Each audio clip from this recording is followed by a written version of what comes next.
Hello everyone, welcome back to my channel. Today we're gonna look at number 30 slash algebra, or you can think as like abstract algebra problem, which is asking how many primes in this thing here, Z9. And before we talk about it, notice that I wrote a hint here, not prime numbers. And we also need to mention that prime numbers don't really make sense in this context here. First of all, what is Z9? Z9 is actually a set of numbers starting from 0 all the way to 8. And we're only taking all those integers in between. You can think that Z9 is in fact what we call modulo of 9, or you can think it as the remainders of integer divisions as we try to divide by 9, such as what we learned in elementary school divisions like 52 divided by 9, and the remainder parts here is equal to 7 here. And this remainder part, you can also think it as a numerator of the fraction after divided by some certain denominator or some divisor. Then the numerator part will be those numerators will be the possible numbers, or we call it elements here in this given string.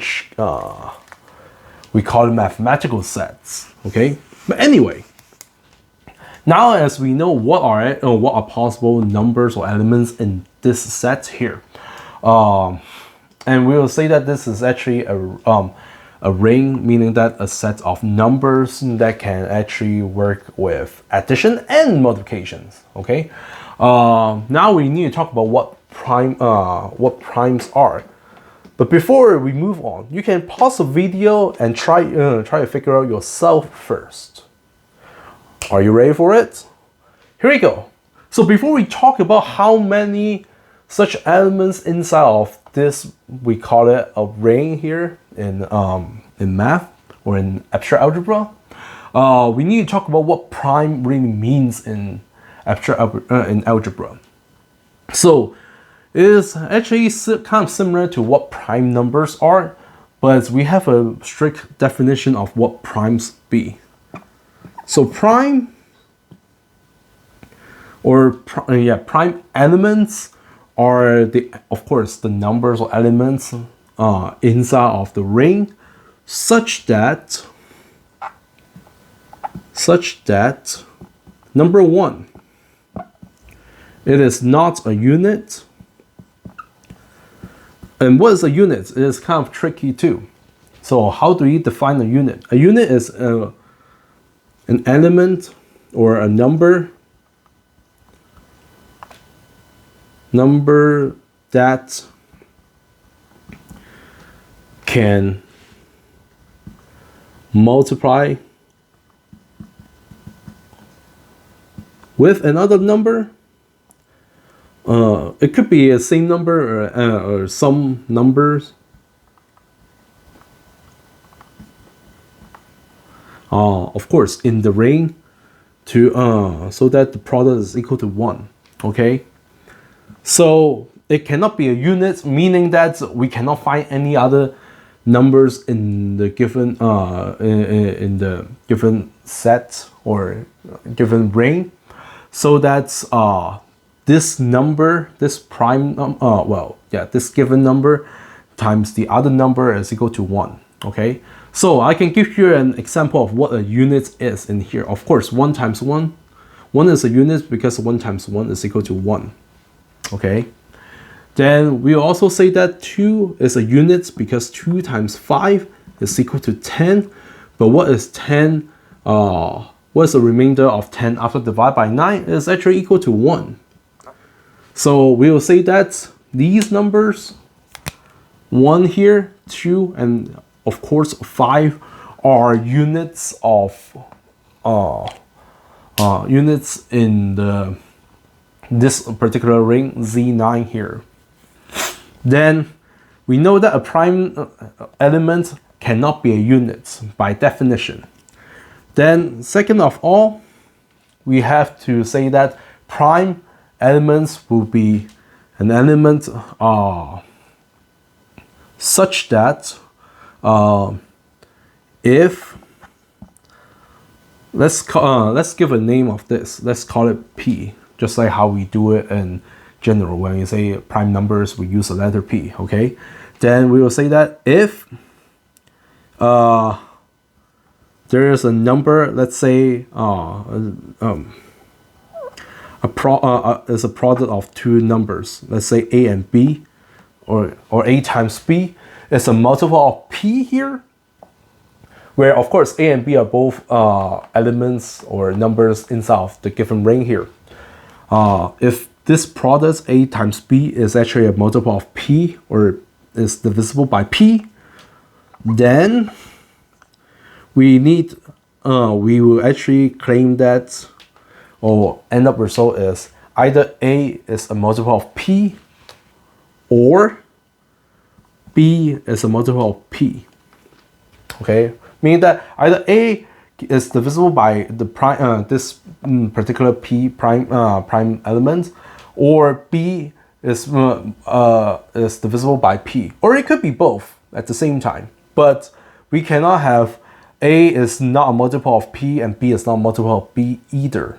Okay, so now as we understand what prime elements or prime really means in algebra, we can now talk about how many we actually have. Now, if we go back to one of my posts in the community, you'll be able to actually see this problem. And it looks like no one has actually answered it. So here is the solution of it. First of all, we will say that we have 9 different elements. 0, 1, 2, 3, 4, 5, 6, 7, 8. These 9 elements in Z9.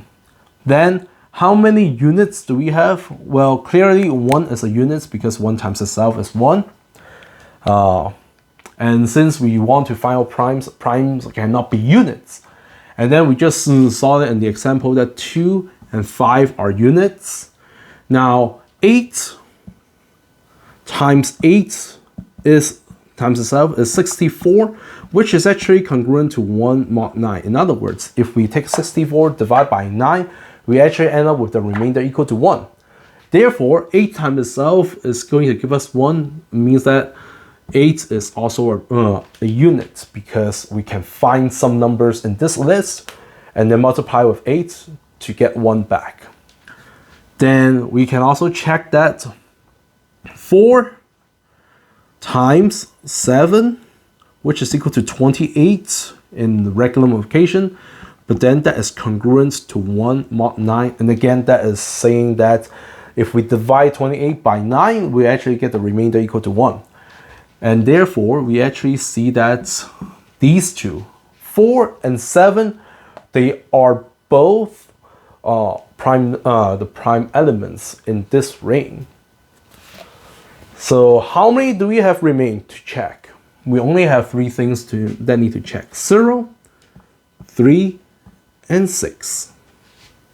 Good. So among these 3, we will see that if we take 3 here, okay, and since we're saying that is in mod 9 or divide by 9 and see the remainder, suppose that there is some elements here in this list that is a multiple of 3. What could they be? Well, in fact, we'll see that 3 times 0 is of course 0. 3 times 1 is equal to 3. 3 times 2 is equal to 6. 3 times 3 is equal to 9, but that is actually congruent to 0 in this case, because again, that's saying that 9 divided by 9 is actually having a remainder equal to 0, or the remainder is 0. Then 3 times 4 is 12. Again, that is actually congruent to 3. And if we try to list out all of them, or if we see it from here, there is a pattern that wherever we multiply some numbers in this ring here by 3, the end up result is either 0, 3, or 6. Okay? So, in other words, we only have to check these three. Okay? Now, we also need to check in the following way. We're saying that 0, 3, and 6 are multiples of 3 in this ring here. So now we need to check if it satisfies the second condition. So 3 is clearly a multiple of 0. But how can we write 0 in 2? We can write 0 as 0 times 1, 0 times 2, so on and so forth. But we can also write something as 3 times 3 is equal to 0. We can write something even crazier, such as 6 times 6 is equal to 0. Or 6 times 3, which is equal to 3 times 6, is equal to 0, something like that. But as we try to list out all of them, we actually found that no matter how we break 0 into two parts, one of them must be either 3 or 6, which is actually or a 0, which is a multiple of 3 in this case. Okay? That means no matter how we break it, one of the factors of 0 that we break is still a multiple of 3, and therefore it satisfies the second condition, and 3 is in fact a prime in this ring. Okay. Similarly, we can show that 6 is also a prime of this ring. We can also rewrite 6 as thinking as -3 here, or we can think it as 3 times 8 here, where again 8 is similar as -1 in this setup. Okay, so that you can see that if if some p is a prime, the negative p is also a prime in the sense. So the last thing though is actually is the easiest to check, which is 0. This is the remaining value that we didn't check yet. So of course we can disprove it quickly. Notice that 0 by what we just showed is equal to 3 times 3. Okay, but 3 cannot be divided by 0. Okay, we can see that 3 cannot be divided by 0 because suppose that is a multiple of 0. It also just means in another sense that we can add multiple copies of zeros to get 3. That is still the same as how we learn between multiplication from addition in elementary school. So suppose that 3 is a multiple of 0. I think it's writing this way. It could be the other way around. Let me write properly. Suppose that 3 is divisible by 0, or in other words, it's a multiple of 0. So by 0, then there exists some n in this particular setup, which is z9 here, such that n times 0 or 0 times n in this case, it doesn't really matter because it's just similar as regular multiplication, is equal to 3. But what is that? Is there any n that exists so that it works? Clearly it isn't, because no matter how many times of 0 we're adding, it's always a 0 still. So when we say n times 0, it means that we have n copies of zeros adding together. But as we know that 2 zeros adding together, 0 plus 0 is 0. And then plus another 0 is still 0. It will never be equal to 3 or hit 3 here. Therefore, we have a contradiction. And we see that 3 is not divisible by 0 because of this contradiction. So it's not a multiple. And of course, this is also not a multiple because it's the same thing, okay, of 0. So this breaks the second condition that a prime needed in the ring, and therefore 0 is not a prime of this ring. In other words, we'll cross this out. So what is our final result? And what is the answer of this question? How many primes in Z9? If we count it, we only have 2 primes. Did you get it right? Okay. Pretty crazy, huh? So I hope you all enjoyed this video, and if you do, please don't forget to like so that I know that you actually would like to see more of these kinds of videos. And also don't forget to subscribe to my channel so that you'll be able to find out more of my other videos. And turn on the notification bell so that you will not miss any of my new videos when they come out.